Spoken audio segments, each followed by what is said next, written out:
नमस्कार, स्वागत है आप सभी का एफएम न्यूज देख रहे हैं आप और आपके साथ मैं हूं नितीशा बंसल। 7 बजने ही वाले हैं और आप सभी जानते हैं ये वक्त है हमारी खास चर्चा का।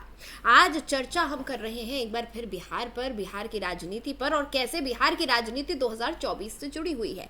जो बयानात हम सुन रहे हैं, जो नीतीश कुमार कह रहे हैं, जो लल्लन सिंह कह रहे हैं, जो हमने तस्वीर देखी बीते दिनों जिस तरह से टीएमसी की ममता बनर्जी का नाम आगे आ रहा था, कैसे ये तमाम विपक्षी दल एकजुट होने की बात कर रहे हैं लेकिन एकजुट दिखाई नहीं दे रहे हैं। और 2024 की पटकथा किस तरह से बिहार में लिखी जा रही है, किस तरह से तमाम विपक्षी दलों के बड़े बड़े चेहरे हर बार एक नए नाम के साथ आते हैं, हर बार एक बड़ा चेहरा विपक्ष का चेहरा बनता हुआ नजर आता है। लेकिन कब और कैसे विपक्ष के एक चेहरे पर सभी विपक्षी दल सहमत हो पाएंगे? अब तक देखा यह गया था कि विपक्ष की जब हम बात करते थे तो कांग्रेस सबसे बड़ा दल उभर कर निकल कर कांग्रेस के नेता चाहे सोनिया गांधी हो, राहुल गांधी हो, उन्हें विपक्ष का मुख्य चेहरा माना जाता था। लेकिन जिस तरह से राजनीति बदल रही है, जिस तरह से ममता बनर्जी मुखर नजर आ रही हैं, जिस तरह से दक्षिण की राजनीति बदल रही है, उससे साफ नजर आ रहा है कि विपक्ष एकजुट होने की बात कर रहा है लेकिन विपक्ष का एक चेहरा एकजुट होकर सामने आ पाएगा ये फिलहाल दूर की कौड़ी नजर आ रहा है। क्योंकि सभी कोशिश कर रहे हैं 2024 में सत्ता पलटने की, तख्ता पलट करने की बात तो हो रही है लेकिन तख्ता पलट करने के बाद कहीं ऐसा ना हो विपक्ष एकजुट होने के बजाय कई गुट में नजर आए। देखिए किस तरह से बिहार में चीजें बदल रही हैं, क्या कुछ बयानात सामने आ रही है, क्यों आज बिहार की बात से 2024 जोड़ा जा रहा है, वो हम आपको बताते हैं। सबसे पहले हम आपको सुनवाते हैं कि किस तरह से लल्लन सिंह और नीतीश कुमार ने बयानात दिए हैं, यानी जेडीयू का क्या रुख है कि बीजेपी किस तरह से उनको धोखा दे रही थी और साथ ही जो मन में अब दरार पड़ गई है वो हम आपको सुनवाएंगे।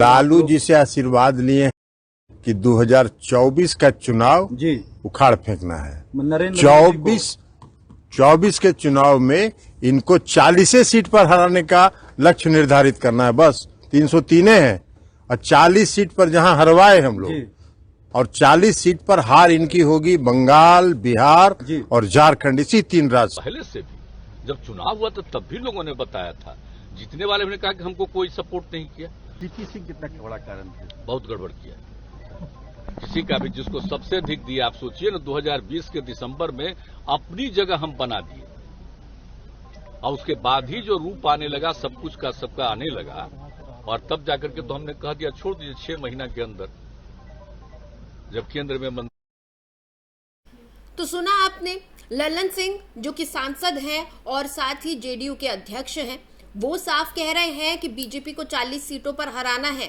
यानी बीजेपी से सिर्फ अलग ही नहीं हुए हैं बल्कि बीजेपी को अपना धुरविरोधी मान रहे हैं। और नीतीश कुमार ने भी कई बार अपने बयानातों में ये साफ कर दिया है बीते 4 दिनों में कि किस तरह से बीजेपी उनको नुकसान पहुंचा रही थी और किस तरह से बीजेपी का और जेडीयू का गठबंधन नहीं चल सकता था, उनको क्यों तोड़ना पड़ा। अब आपको बताते हैं कि पीएम पद को लेकर जब सवाल किया गया तो नीतीश कुमार ने क्या कुछ कहा।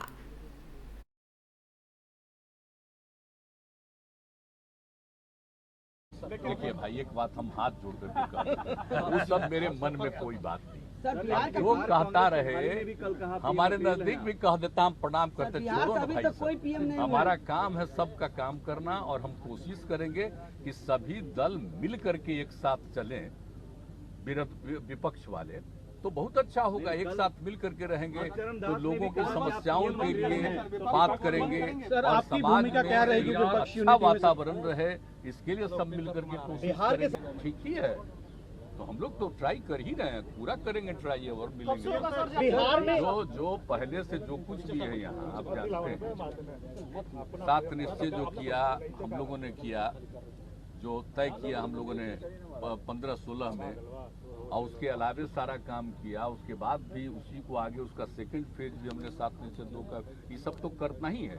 और उसमें भी हम कहें कि अधिक से अधिक रोजगार मिले, तो ठीक बोल रहा है, ये कहना ठीक है, उसके लिए पूरा का पूरा प्रयास किया जाए। अब देखिए, जब शुरू में मैं आपके साथ जुड़ी तो मैंने आपसे एक बात कही थी कि विपक्ष बात कर रहा है एकजुट होने की, लेकिन कहीं ऐसा ना हो एकजुट की जगह 2024 में नजर आए कई गुट। ऐसा हमने क्यों कहा? हमने ये इसलिए कहा कि देखिए, अभी बिहार में सिर्फ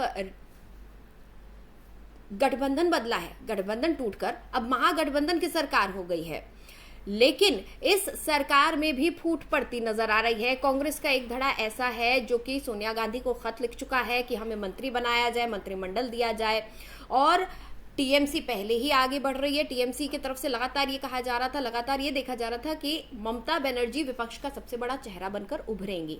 तो पहले ही बिहार की राजनीति में ही तमाम पार्टियों के बीच, जो कि कल तक विपक्ष था, आज सरकार बन गया है, लेकिन उस सरकार में भी फूट पड़ती नजर आ रही है। आप एक बार सुनिए अनिल शर्मा जी क्या कह रहे हैं, कांग्रेसी नेता है।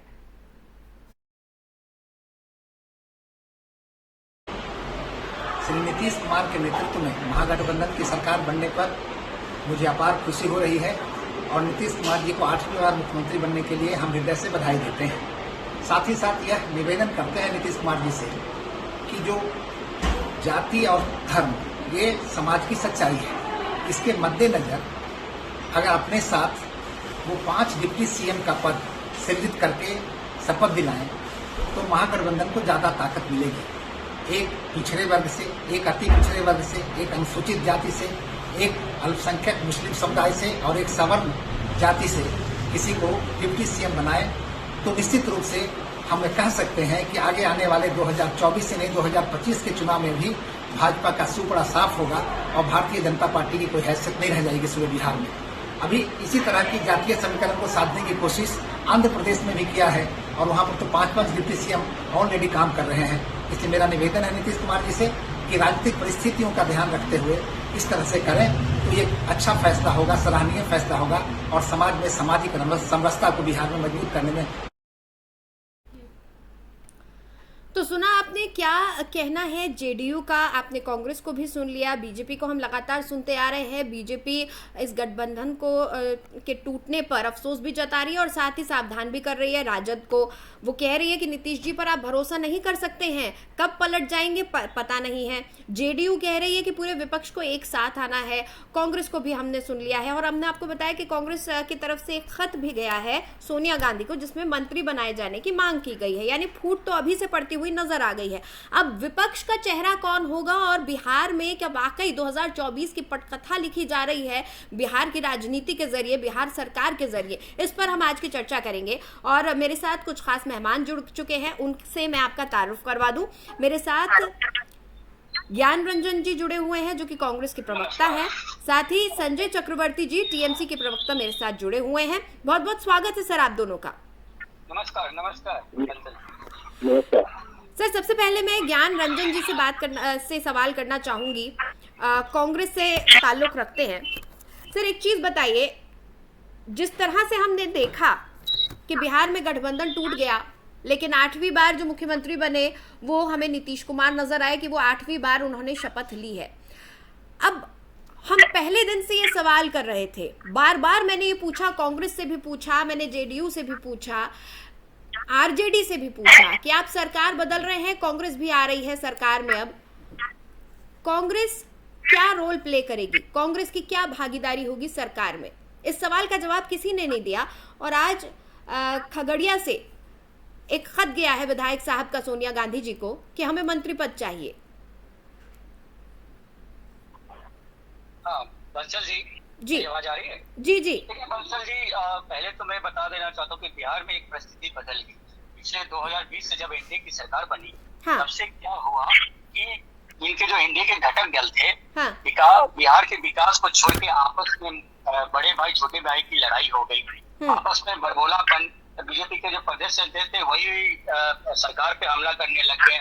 इतने असहज थे चारों एनडीए घटक दल की, उसमें से आप देखो कि अचानक सैनी जी जो एक घटक दल थे वीआईपी, उनका एक टायर पंक्चर हो गया गाड़ी की 4 टायर में से, और पूरी की पूरी बीजेपी उसको अपने में कन्वर्ट कर ली। उसके बाद से ही बिहार में ये सरकार के इतने दोषारोपण होने लगे। विपक्ष भी कर रहा था, जब हम विपक्ष पे थे तो बिहार के विकास के बारे में हमेशा याद दिला रहे थे, तो कहीं ना कहीं जब नीतीश कुमार को असहज हुआ और विकास के काम को मुद्दे पे जब उनको लोग घेरना शुरू कर दिए और उनको ये लगा कि जब उनके घर ही जब उनके तरफ से ये बयान आया कि बीजेपी पार्टी तोड़ना सर, ये तो बीजेपी और जेडीयू की आप बात कर रहे हैं, मैं तो कांग्रेस का सवाल कर रही हूँ कि मैडम वही बता रहा हूँ, कांग्रेस सरकार में तो आ गई है लेकिन फूट पड़ती हुई अभी से नजर आ रही है।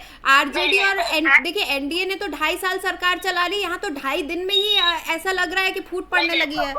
बंसल जी, आपको इसी बात को मैं बताना चाह रहा हूँ कि क्या कहानी है, कांग्रेस कैसे रोल में आया, क्यों आया, आपको मैं बता रहा हूँ कि इस तरह से जब प्रकटता हुई, जब कांग्रेस से कांटेक्ट किया गया तो कांग्रेस ने सीधा कहा कि हम अगर विकास के मुद्दे पे कॉमन मिनिमम एजेंडा है कि बिहार में जो विकास की गति रुक गई उस पे और लोकतांत्रिक तरीके से इंस्टीट्यूशन को बचाने के लिए हम इस गठबंधन को सपोर्ट करेंगे।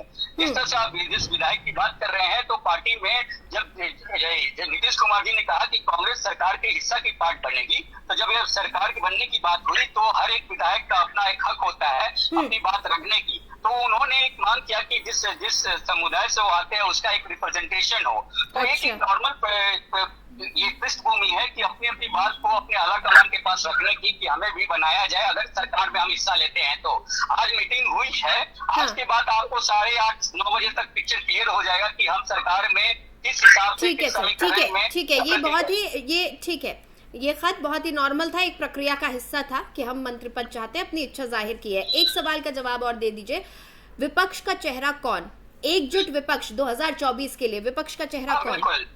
देखिए मैं आपको इसके लिए बहुत सटीक सा एक सिंपल सा एग्जांपल देता हूं कि जब महागठबंधन की और यूपीए की सरकार बनी थी 2004 में, चलते हैं 2004 में भी जब एनडीए की सरकार ने साइनिंग इंडिया का प्रचार किया था और उस समय भी यूपीए प्री पोल अलायंस में गई थी, उस समय में विपक्ष का कोई चेहरा नहीं था। जब एनडीए की साइनिंग इंडिया का जो बिग फ्लॉप हुआ उसके बाद जब पब्लिक ने, वोटरों ने जब मैंडेट दिया यूपीए को तो मिलजुल के सब ने चेयरपर्सन यूपी की जो हमारी अध्यक्षा सोनिया गांधी है उनको बनाया। उन्होंने अपना बड़ा दिल दिखाते हुए मनमोहन सिंह जी पे मुहर लगाया और उस समय यूपीए के प्रधानमंत्री मनमोहन सिंह जी सर्वसम्मति से यानी विपक्ष का कोई चेहरा नहीं होगा, विपक्ष फिर से वही गलती करने वाला है क्या? ठीक है, टीएमसी से भी पूछ लेते हैं। इस बीच मृत्युंजय झा जी भी हमारे साथ जुड़ गए हैं, बीजेपी प्रवक्ता है। स्वागत है सर आपका। बीजेपी के पास भी मैं आऊंगी, मैं टीएमसी के पास जाना चाहूंगी। संजय चक्रवर्ती जी, क्या विपक्ष 2024 में विपक्ष के एक पहचान के साथ, एक चेहरे के साथ चुनाव में उतरेगा या फिर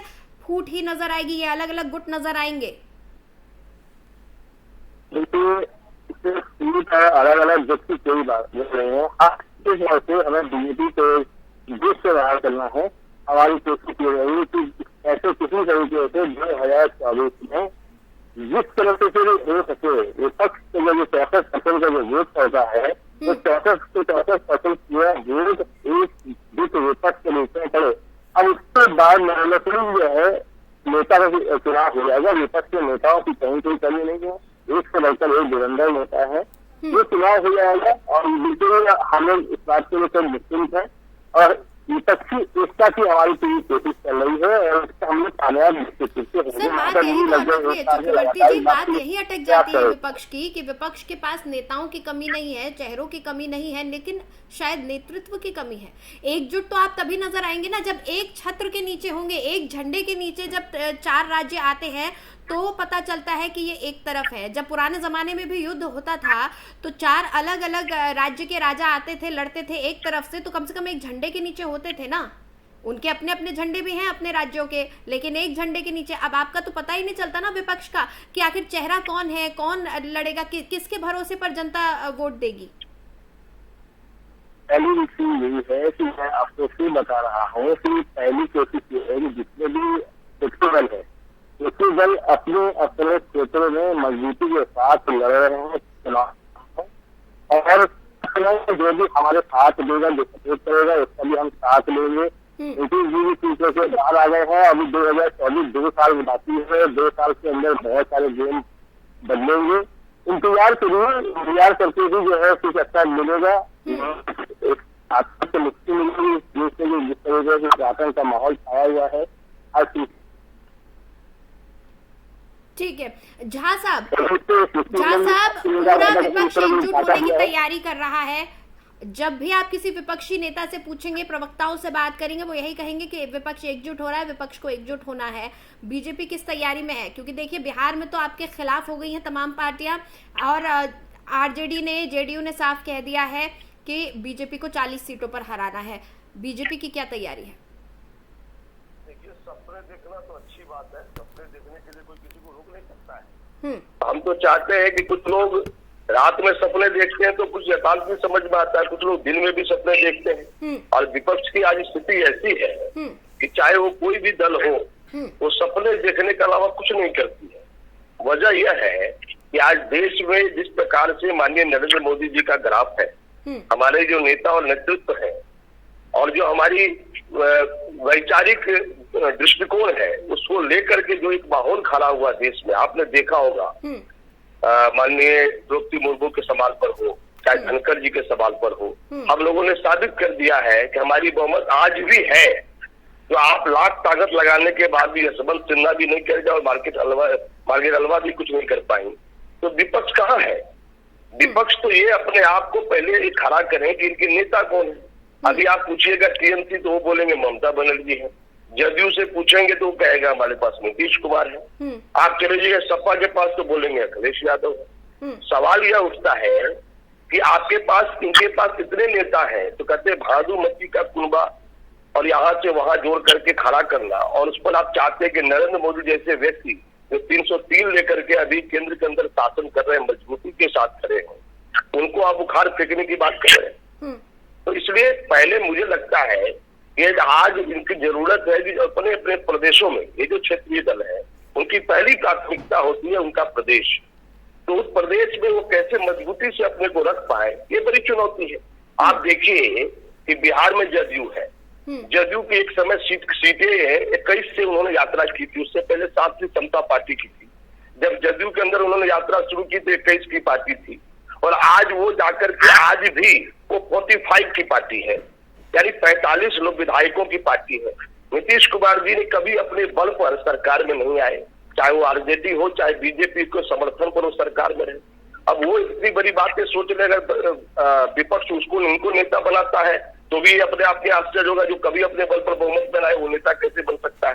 हाँ, ये जरूर किया है कि वो बार 7 साल में 6 बार मुख्यमंत्री बने, मुख्यमंत्री का रिकॉर्ड उन्होंने जरूर बनाया है, लेकिन आखिर क्या है, परिस्थिति क्या है, जोड़ तोड़ क्या है। तो मुझे लगता है कि विपक्ष के पास अभी ऐसा कोई चेहरा नहीं है, लेकिन झा साहब जो चेहरा नरेंद्र मोदी जी के सामने खड़ा हो कर पा रहे हैं, तो आप ये भी तो समझिए कहीं ना कहीं बिहार की राजनीति नीतीश कुमार के इर्द गिर्द घूम रही है। तभी तो एनडीए ने साथ दिया, तभी तो एनडीए के साथ गठबंधन करके, बीजेपी के साथ गठबंधन कर मुख्यमंत्री बन गए, कभी वो जेडीयू के साथ जाते हैं। ये तमाम चीजें 8 बार मुख्यमंत्री बन पाए, यानी सभी पार्टियों के साथ तालमेल बिठा पाए। यही तो मैं कह रहा हूँ आपको, पहली बार 7 दल इनके लोग जीते थे, फिर उसके बाद 21 जीते, तो हमेशा उनकी स्थिति यही रही। लेकिन आप गौर करेंगे तो बिहार में जब भी सरकार में रहे तो मैजिक पे इधर कभी जिधर परिस्थिति देखना, आज इसलिए बड़े आराम से लोग उनको कहते हैं कि पलटू कुमार, परिस्थिति के हिसाब से अपने को पलट के सरकार में बने रहना, ये उनकी काबिलियत है, ये कहाँ कोई न कर रहा है। ये तो सब कह रहे हैं कि भाई काबिलियत तो है उनकी, लेकिन हम ये कह रहे हैं कि जिस प्रकार से एक नेता का होना चाहिए, वो नरेंद्र मोदी जी पहली बार सीएम बने, वो चुनाव नहीं लड़े थे, और उसके बाद से लगातार कोई चुनाव उन्होंने हारने का काम नहीं किया, और लगातार गुजरात के अंदर उनकी सरकार रही, वो मुख्यमंत्री बने रहे। और जब देश में पहली बार प्रधानमंत्री 2014 में बनने को आए तो 282 सीट के साथ आए, और जब दूसरी बार हुए तो 303 सीट पर गए। नेता ऐसा होता है जो कभी हारता नहीं है, नेता ऐसा होता है जो नेतृत्व तय करता है, वो जिस जगह पर रहता है मजबूती के साथ खड़ा रहता है। तो इसलिए अभी इनके पास जो नेता सामने है उसमें ममता बनर्जी है, जो बहुमत के साथ आई है, चुनाव लड़ रही है। अभी काफी जो भी परिस्थिति का निर्माण हो तो क्या ममता बनर्जी आएंगी क्या नेता में? तो ये बातें अभी विपक्ष तय करे ना कि कौन ऐसे नेता है जिनका अखिल भारतीय स्तर पर स्ट्रक्चर है। टीएमसी का बंगाल के अलावा कहीं नहीं है, जेडीयू का कहीं नहीं है, सपा का कहीं नहीं है, आम आदमी पार्टी अभी दिल्ली से निकल के पंजाब की ओर आई है। तो कैसे आप चाहते हैं कि हम नेता ऐसा खड़ा कर दें और जाकर के नरेंद्र मोदी जी के खड़ा बराबरी में खड़ा कर देंगे? तो अभी सबसे बड़ी चुनौती है, जिस कांग्रेस के भरोसे थे वो कांग्रेस अभी जो हैंडीकैप्ट हो गया है, उसकी स्थिति ऐसी है कि अपने बचाने के लाले पड़े हुए क्या करे नहीं करे। तो मुझे लगता है कि कुल मिला करके अभी विपक्ष अपने आप को संभाल ले, अपने प्रदेशों में पहले अपने स्ट्रक्चर को ठीक कर ले। आपने बहुत अच्छा सवाल उठाया कि बिहार के अंदर जदयू और आरजेडी का सवाल जब आपने उठाया, यही लोग आपस में लड़ने का काम किए थे और क्या परिस्थिति हुई थी। मात्र 2 सीट आया था जदयू को, मैं बताना चाहता हूँ, और 4 सीट आया था आरजेडी को। ये लोग अलग अलग लड़े थे और आज मिलकर भी लड़ने की चेष्टा करेंगे। तो आज की परिस्थिति में क्या होगा तो पहले वो देखें। अब ललन सिंह जी बोल रहे हैं हम 40 के 40 सीट जीत जाएंगे। अब इस तरह से बोलने का कोई तर्क नहीं समझ में आता है। तो बोलना है इसलिए बोल रहे हैं। जब कहते हैं कि जब हमसे कुछ नहीं हो रहा है तो चांद की सफर लोग कर लेता है। कांग्रेस से एक बार पूछ लेते हैं, कांग्रेस से पूछ लेते हैं कांग्रेस की क्या तैयारी है। ज्ञान रंजन जी, कांग्रेस तो एक राष्ट्रीय पार्टी है, बहुत समय तक देश में भी सरकार चलाई है, तमाम प्रदेशों में आपकी सरकारें रही हैं, लेकिन इस वक्त जो मौजूदा हालात बन रहे हैं उसमें कांग्रेस का नेतृत्व कटघरे में खड़ा नजर आ रहा है। तमाम सवाल उठ रहे हैं, इतिहास खंगाला जा रहा है, बहुत सारी चीजें हो रही हैं। ऐसे में क्या डिसाइसिव फैक्टर्स होंगे और कैसे तय किया जाएगा विपक्ष का नेता? बंसल जी, बहुत सिंपल सा इक्वेशन है। मुझे ये समझ में नहीं आ रहा है जिस तरह से तोहमत लगा रहे हैं बीजेपी वाले कि विपक्ष एकजुट ने, विपक्ष का मैं तो वही तो कह रहा हूँ 2004 में भी क्या था। ये कौन सा अकेले चुनाव ले रहे हैं? 18 पार्टी लेके तो केंद्र में है और नहीं सर, आप सवाल नहीं समझे। बिल्कुल बिल्कुल रंजन जी बंसल जी प्लीज मुझे टोकिए मत, जैसे आपने बीजेपी को नहीं टोका मुझे भी बोलने दीजिए। आप सवाल से इतर जवाब दे रहे हैं। देखिए एक चीज समझिए, हर एक लाइन पे क्वेश्चन बदलेगा तो मैं नहीं बोल पाऊंगा। क्वेश्चन नहीं बदल रही हूँ, मैं आपको सवाल समझा रही हूँ।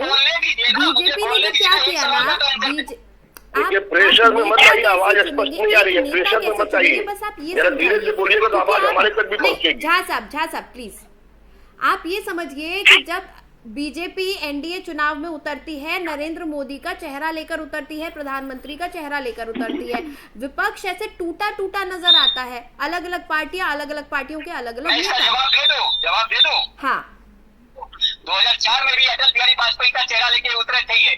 2004 में भी साइनिंग इंडिया का स्लोगन दिया था, चारों खाना चित हो गए थे ये। बात को समझिए, अभी जरूरत क्या है? जरूरत है कि देश में एकजुट होकर लोकतांत्रिक तरीके के जो हनन कर रही है एनडीए की सरकार, वो देश को कहीं ना कहीं बेड़ा गर्क में दे रही है। आपको पता है महंगाई की आलम क्या है? गरीब गुरबा के बच्चे के अनाज के मुंह में इन्होंने टैक्स लगा दिया, उनके खाने के लाले पड़ गए हैं। इन्फ्लेशन देख लीजिए, अनएम्प्लॉयमेंट से जून में 1 करोड़ 30 लाख नौकरियां चली गई है। किस तरह से चारों तरफ हाहाकार मचा हुआ। देखिए विपक्ष में जुटता आपको बिहार से ही शुरू हुआ। बिहार से हमेशा राजनीति का अखाड़ा रहा। बिहार ने हमेशा देश को एक मैसेज दिया है और उसी मैसेज के तहत ये एक इनिशिएटिव है और इनको चिंता करने की जरूरत नहीं है कि चेहरा कौन होगा। जब हमारे पास नंबर आएगा, मैंडेट आएगा, हम बिल बैठ के डिसाइड कर लेंगे, जैसे हमने 2004 में डिसाइड किया था, और एक देश के लोकतांत्रिक तरीकों को बचाने का काम करेंगे। देश को, गरीब गुरबे को जिस तरह से इन्होंने कर रखा, आपको पता है, आपको एसबीआई का सिर्फ 1 करोड़ 28 लाख कॉर्पोरेट वित्तों का ऋण माफ किया इन्होंने, और उधर गरीबी पे टैक्स कर रहे हैं। ये सब गैस की दाम देखो 450 से 1150 रुपए हो गए। आप समझिए जनता के अंदर इतनी रोष है कि आपको देखना हो कि बिहार के लोगों में बिल्कुल सही बात आप कह रहे हैं रंजन जी। महंगाई वाकई बढ़ी हुई है, वाकई तमाम चीजों के दाम ज्यादा है, तमाम टैक्सेस लग रहे हैं, कोविड काल है, रूस यूक्रेन युद्ध है, तमाम ऐसी चीजें हैं जिसकी वजह से नौकरियां भी लोगों की जा रही हैं, चीजें महंगी भी हो रही हैं और महंगाई को हम कंट्रोल नहीं कर पा रहे हैं। देश में काफी खराब हालात है महंगाई के, ये मैं मानती हूँ, लेकिन इससे पहले खुद जवाहरलाल नेहरू जी ने, पंडित जी ने खुद ये कहा था कि भाई फलानी जगह युद्ध है, नॉर्थ कोरिया और कोरिया के युद्ध की बात करी थी कि वहां पर हालात खराब होते हैं तो भी देश में होता है। तो देखिए वैश्विक फैक्टर्स भी तमाम रहते हैं। लेकिन देखिए मैं आपसे सवाल क्यों कर रही हूँ, मैं आपसे चेहरे का सवाल क्यों कर रही हूँ, वो इसलिए देखिए बिहार में अभी हमने क्या देखा, बीजेपी की 70 सीट आई, बीजेपी की विधानसभा चुनाव में 70 सीट आई और जेडीयू के पास थी 43। आज क्या हुआ है कि बीजेपी विपक्ष में आ गई है, 43 सीट वाले अभी भी सत्ता में ही हैं। तो कहीं ऐसा ना हो, मैं इस देश की प्रजा हूँ, मैं इस देश की जनता हूँ, मैं भी वोट देती हूँ, ये सरकार मेरी भी है। बंसल जी मेरी बात सुनिए, 2015 में महागठबंधन के साथ चुनाव लड़े थे तो बीजेपी 55 सीट से आई थी। उस समय भी मैंडेट का हरण करके बीजेपी के साथ जब सरकार बनी थी तब तो ये जीर इनका लपलपा रहा था, तब उस समय इन्हें विश्वासघात समझ में नहीं आ रहा था। ये दोहरे चरित्र की पार्टी है। एक कहते हैं कि इनका बिहार में 25 साल से कम 2 दशक से ये सरकार में इनका एक चेहरा बिहार में बना पाए, नहीं बना पाए, क्योंकि ये देश के लोकतांत्रिक तरीकों का हनन करते हैं। इनको जन साहूकार के मुद्दों से कुछ लेना देना नहीं है। कितनी शर्म की बात है, 2 दशक से जो पार्टी सत्ता में है उसका एक चेहरा भी आगे दे नहीं सके, कितनी शर्मनाक की बात है। और ये विपक्ष आज एकजुट है सिर्फ और सिर्फ की गरीब गुरबा खा सके, महंगाई को कम कर सके। आपको मैं विश्वास दिलाता हूँ कि जिस तरह से बिहार में चेहरा मिला है, उस तरह से देश को भी मिलकर यूपी एक चेहरा देगी जो देश को बचाएगी लोकतांत्रिक तरीके से। आप देखो किस तरह से इन्होंने किया। आज ये एक ही दिन में रिपोर्ट देते हैं कि बिहार गरीब देश हो गया। कितनी शर्म की बात है। जो सरकार एनडीए 1.5 से 2 दशक सरकार में रही, उसके वजह से एक दिन में आता है तो डीएनए में, न्यूज में, मीडिया में आता है कि बिहार गरीब देश हुआ। इन्हें तो सन से चुल्लू और पानी में डूब मरना चाहिए कि ये इस तरह की बातें करते हैं। बिल्कुल इनको जन साहूकार से मुद्दे नहीं। इनको मैं आश्वस्त करता हूँ कि देश को एक ऐसा नेतृत्व मिलेगा 2024 में कि देश की जितनी भी स्थिति इन लोगों ने बेड़ा गर्क कर दिया है, सिर्फ 2 दोस्तों के लिए। आप बताओ बंसल जी, मेरे एक सवाल जवाब दो। 1,38,000 करोड़ इन्होंने कॉर्पोरेट के ऋण माफ क्यों किए? क्यों नहीं सब्सिडी? ठीक है सर, समय कम है। टीएमसी कुछ कहना चाहती है। जी चक्रवर्ती जी।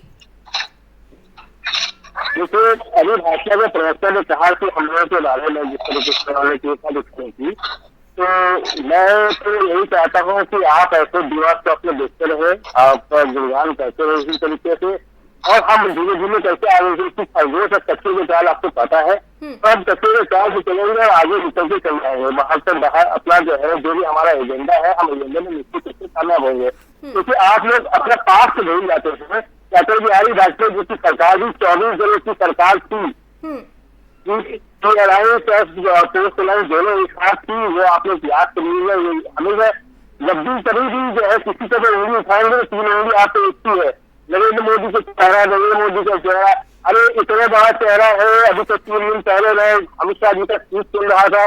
नरेंद्र मोदी आज विश्व गुरु है, और आज नरेंद्र मोदी जो है अगर जो इनके बिना कोई काम नहीं, जो है विश्व में नहीं हो पाता, इतना कोई काम नहीं, जैसे कोई काम नहीं हो पाता, यूक्रेन के युद्ध बंद क्यों नहीं करवा रहे थे? यूक्रेन के इसका मतलब नरेंद्र मोदी चाहते हैं कि यूक्रेन और रशिया का युद्ध हो।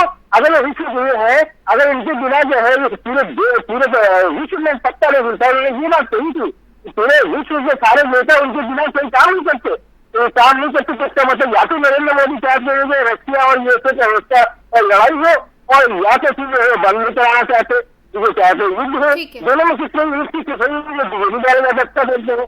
और दूसरी बात ये है कि अगर आपकी सरकार इतना जो है कानून वाला सरकार है, तो दूर से लेकर के बच्चे की पेंसिल से लेकर के पढ़ाई लिखाई से लेकर के हर चीज में आप लोगों ने खाने पीने से टैक्स लगा रखा है।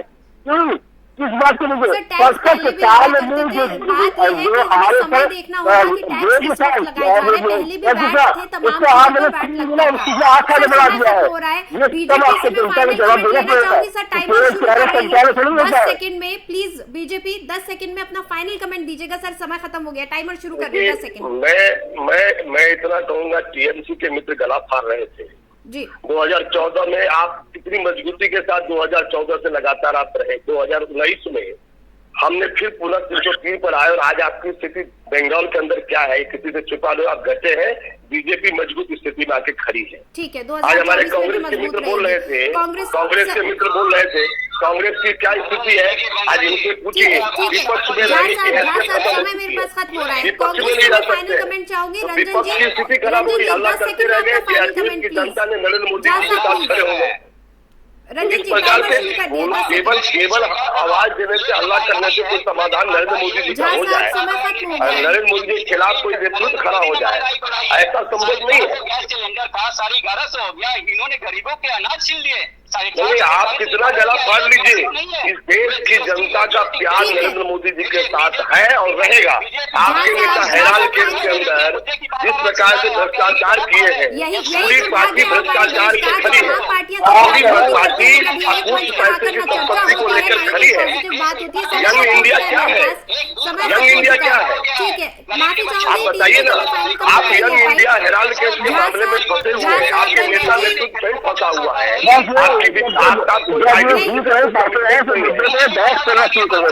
साहब रंजन जी, बोलने के लिए तो मैंने देखा है, वो छोड़ नहीं पाते। समय खत्म हो चुका, मुझे माफ कीजिएगा, मुझे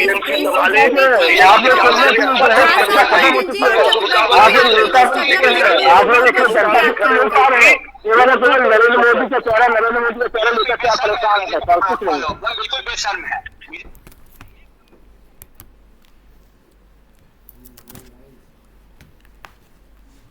तो तमाम पार्टियों को हमने सुना। दुर्भाग्य यही है कि एक मंच पर आकर भी हम एक चर्चा नहीं कर सकते हैं, हम हमारे नेता का नाम नहीं चुन सकते हैं, और उसके बाद हम कहते हैं कि हम अलग अलग झंडों के नीचे चुनाव लड़ेंगे, अलग अलग झंडों के नीचे हम युद्ध लड़ेंगे और उस एक शख्स के अगेंस्ट लड़ेंगे जिसके ऊपर दूसरी तमाम पार्टियां अपना भरोसा जताए हुए हैं और जनता को ये आश्वस्त कर रहे हैं कि ये आपका नेता है। वो एक भरोसे को साथ लेकर चल रहे हैं। विपक्ष में अभी से ही आपने देखा कितने सारे गुट नजर आ रहे हैं, कैसे एकजुट होंगे, इस सवाल का जवाब हमें इस चर्चा के बाद भी नहीं मिल पाया। बहरहाल हमने कोशिश की कि इन सवालों का जवाब हम ढूंढ पाए। इस खास पेशकश में फिलहाल इतना ही। खबरों के लिए आप देखते रहिए FM न्यूज।